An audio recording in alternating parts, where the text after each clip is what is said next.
Hi, I'm Doug from Worship Musician Magazine, and welcome to the short version of the companion video for our Worship Guitar Hybrid RigBook feature that's in the May issue of the magazine. If you want to read that feature, follow that link right there. All right, in this version of the video, we're just going to go through the elements of the signal chain and jump right to the demos. In the long version, I spent some time talking about the nuances of this rig and the routing. All right, the signal chain goes as follows. Coming out of the guitar, we go into the Fender pedals, starting off with the set level buffer. And in turn, that goes out into the Benz compressor, Santa Ana overdrive, Pugilist distortion, mirror image delay, marine layer reverb. That in turn goes out into the OMEC teleport from our friends at Orange. That is basically a USB audio interface that converts the analog signal to digital.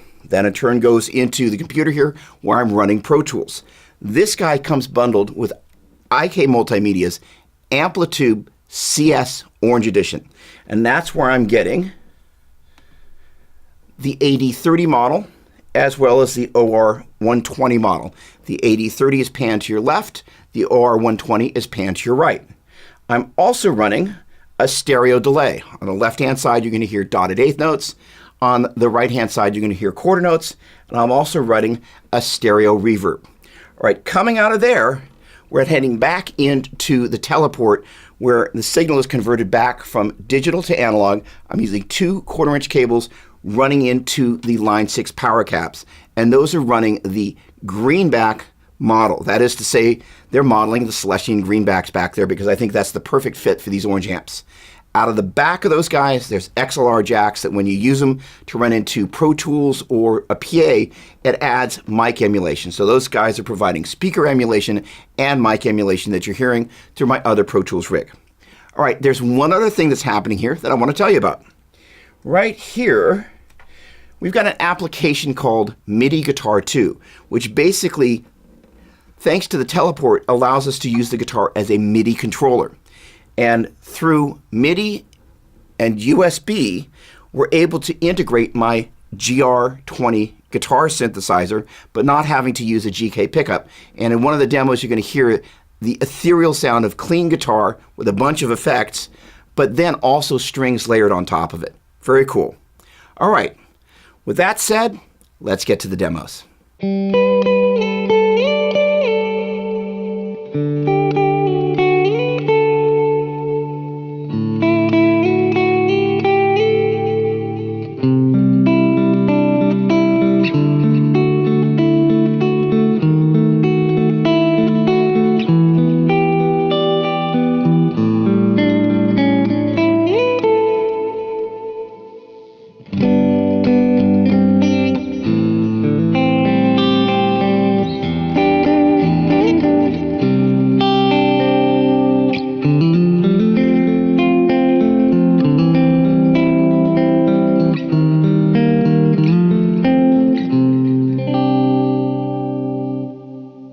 Couple of things I think you're going to want to know about that demo before we move on to the next one.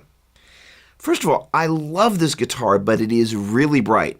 And in this position and in that position, those are single coil pickups, so I get buzz. In the middle position, they're hum canceling. But I've added the brightness of the bridge pickup. Fortunately, the Fender level set buffer is a perfect pedal for addressing the disparity between different instruments. One that's super bright versus maybe you pick up a Les Paul immediately after this and you've gone in opposite extremes. This pedal is phenomenal. If you spend a lot of time switching guitars, you got to know about this. It's got a level control and a high frequency control. And between the two of those, you still maintain the character of the instrument, but you can kind of balance them out very easily without having to go to any of these other pedals. Speaking of the other pedals, for that particular demo, I was using the level set buffer, the Benz compressor, the mirror image delay, and the marine layer reverb in combination with the stereo delay and reverb inside Pro Tools. Moving on.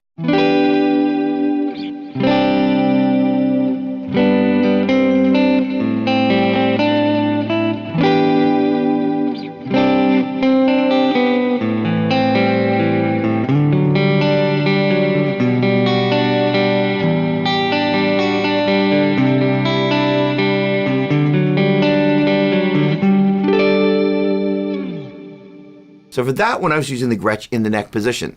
And once again, I was using the level set buffer to sculpt the tone. This time what I did was I brought the level control back just a spot to about 11 o'clock to clean things up just a hair.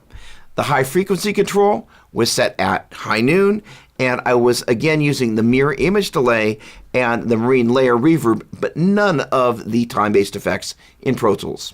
Moving on.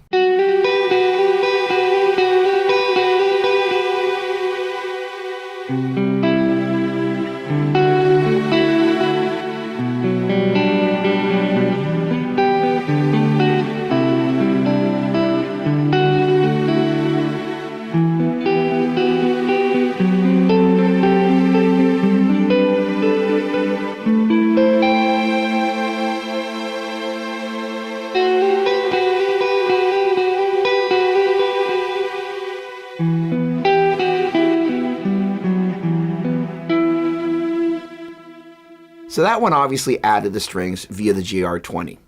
That's an absolutely amazing sound.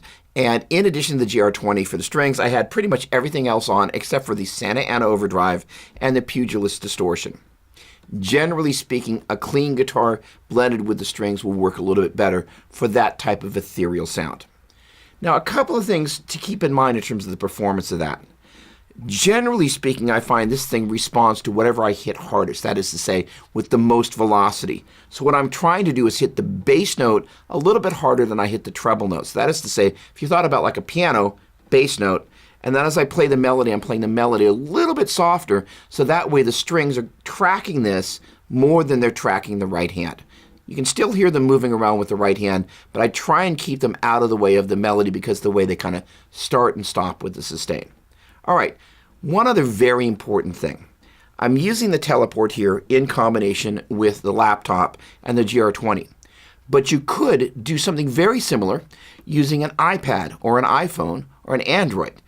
What's really cool is via these very readily available adapters, they're basically called camera kit adapters, you can use soft synths and MIDI Guitar 2 inside your iPad. And the guy that invented this, Danny Gomez, he's rather a genius, and the idea of being able to use it on all these different devices without having to install any kind of a driver is awesome. So again, keep in mind, if you love that sound, you don't have to have all this stuff to make that happen.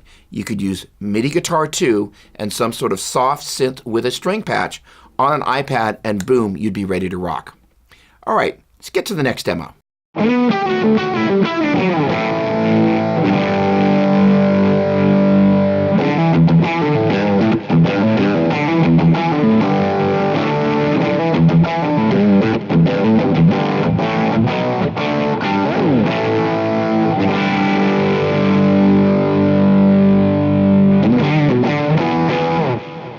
As I mentioned at the top of the long version of this video, a lot of the people who play at church, myself included, don't just play at church, which is one of the reasons with this very last demo I really wanted to rock things out and demonstrate how hard this rig can actually rock. And the Pugilist distortion pedal does a great job of doing that. All right, I'm doing a couple of unique things with this demo that I want to tell you about.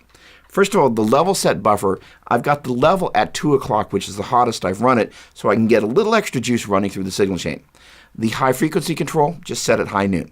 All right, I'm using the Benz compressor, which in combination with the Pugilist is going to create some hiss, which is why I'm not using this delay and reverb. I'm using the delay and reverb inside Pro Tools, but I'm also using noise gates. So here's the deal. On the channel strip where the 8030 is, before you actually get to that in the signal chain, I've got a noise gate. Ditto on the channel where I'm running the OR120. So basically what that does is once I stop playing and you start hearing any hiss, the noise gate clamps it down. But because the noise gate happens before the amp model and the feed that goes out to the delay and the reverb, you hear the tails of the delay and the reverb, but none of the hiss. Very cool. All right, thanks so much for checking out this video. Again, to read the entire feature, you can follow that link right there.